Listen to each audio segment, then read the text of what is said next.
Kind of challenges does Florida State? They press a lot more than maybe what you've seen, and big guys. What kind of challenges do you see they pose? Yeah, I mean they're notorious for blocking shots and turning teams over, and the faces have changed, but their philosophy and the way they do things hasn't.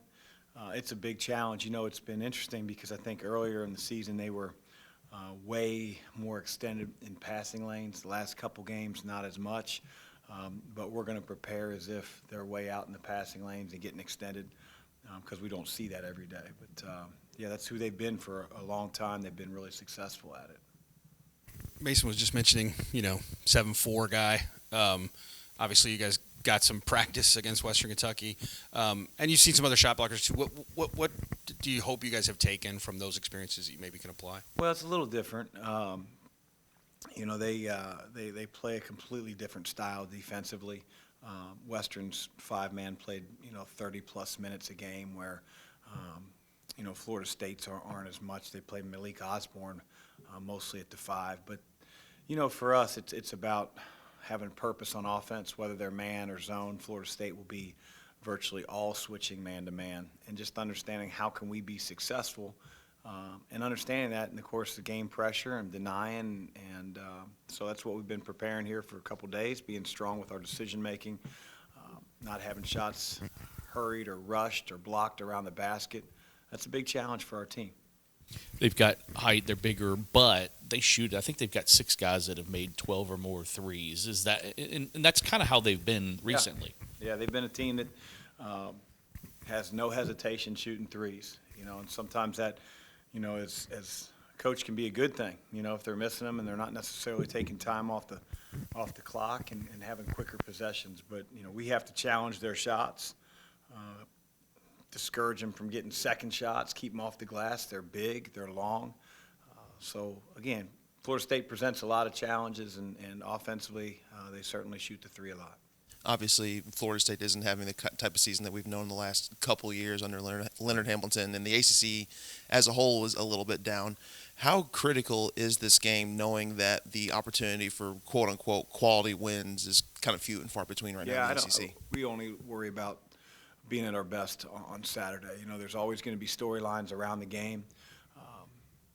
And they're probably rightful storylines, but our guys have to be concerned with the details of preparing, of how to win, and being able to execute that in a tough environment. So, all the stakes that are tied to any one game, we're all aware of them, but it doesn't change what we do in terms of our preparation. But we've got to be ready. They're a team that's come off a loss, a humbling loss at Wake Forest.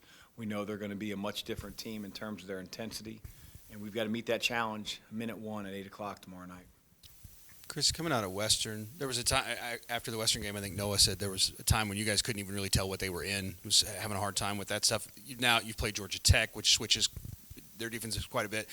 Pitt plays such a weird zone at one point that it looks like 4 guys are lined up out front. Are you guys getting better at kind of recognizing what you're facing and figuring out what you need to do with it?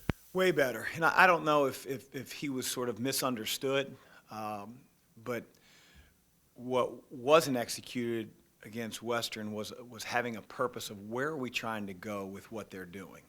And, our team has gotten way better at that over the course of 2 weeks. And so, it's being clear with our players, and it's holding them to the standard of doing what's been explained. And I think our guys have really they've improved greatly in that area when we face zone. And we faced 2 teams that switched it up a lot during the course of the game and has zones that aren't everyday standard regular basic zones. And so I'm really happy and pleased in that standpoint. I believe it was after the DePaul game that you said you wanted your team to get a lot more touches down low in the paint. And it seems like in the last 5 or so games since, the offense is starting to get a lot better shooting-wise, getting to the free throw line, et cetera. How pleased are you with some of the progression you've seen on the offensive end now, knowing that they're starting to make a more concerted effort getting to the paint? I mean, it's everything for our team. We're not going to beat anybody shooting 35, 43s and going to the free throw line 3 or 4 times. And, the recognition to accept that has been great. It's been everything you want as a coach. Doesn't make it any easier. We're going to have the challenge of physicality and athleticism like we haven't seen all year in Florida State. But, when our team gets to the free throw line and does it early in the half, the game becomes way different. And sometimes it's easier said than done because teams are playing zone. They're not as aggressive. But at the same time, we have to figure out a way to live in the lane, get back cuts. And then, again, we're going to get some open three-point looks because of that pressure we're putting on the rim. Quick follow-up, kind of based on the physicality part, knowing that you guys just played Pitt, who, as we know, is probably one of the more physical teams in the league. How much do you think that helps you following that immediately up with Florida State? Yeah, it's good prep. It's good prep. We saw teams or a team in Pitt that had really good length almost at every position, maybe not necessarily at the 5, but he was certainly their best player and played like it in the second half. So, yeah, I think it's very good prep. It beats playing an NAI team, preparing for FSU. Chris, Mason was just in here, and obviously he's adjusting to a different level. He's coming off an injury. He's had some COVID. He's a father. Do you have an appreciation of what it's taken for him to just kind of find his way here? Yeah, I mean, he's a guy that wanted to play at Louisville. He wanted to be a part of our program, and he's an in-state kid. Hasn't been easy for him the last couple years because he was dealing with a really bad ankle injury at Western Carolina that he sort of played through.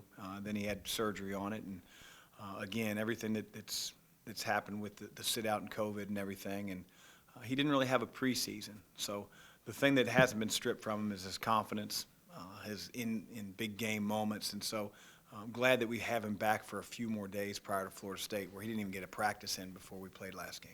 He talked about that confidence maybe wavering a little bit, but having to kind of get it back, because I'm sure you have to just sort of do it to get it done. Have you seen a change in him lately? Yeah, I mean, I think in the beginning of the year when he was first able to practice, you'd see him wincing on the side, and it was, again, I don't think it was confidence in his basketball ability so much as confidence in moving and his quickness and things like that, where you get to the point where Malik's gotten, where he doesn't even think about it.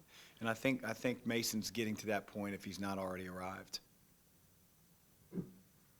Chris, earlier in the season when Noah was struggling from the field, there was a lot said about how to fix a shooter's struggles, and he's kind of quietly brought himself out of that, has made multiple big shots.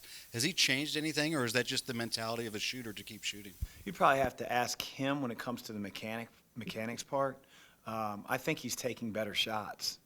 I don't think he's in search and in hunt for a shot, and I think, again, the way our team was playing earlier in the year, we were just taking the first quick shot we could find. It's not a recipe to win. And, I think because of that, he's passed up some opportunities that he was taking in the beginning of the year that, to me, seemed rushed. And, once you see a couple go in, I think even when you take a rush one now and then, it makes it a lot easier. But by and large, I think he's taking really good threes. Anything else? Thanks, guys. Thanks.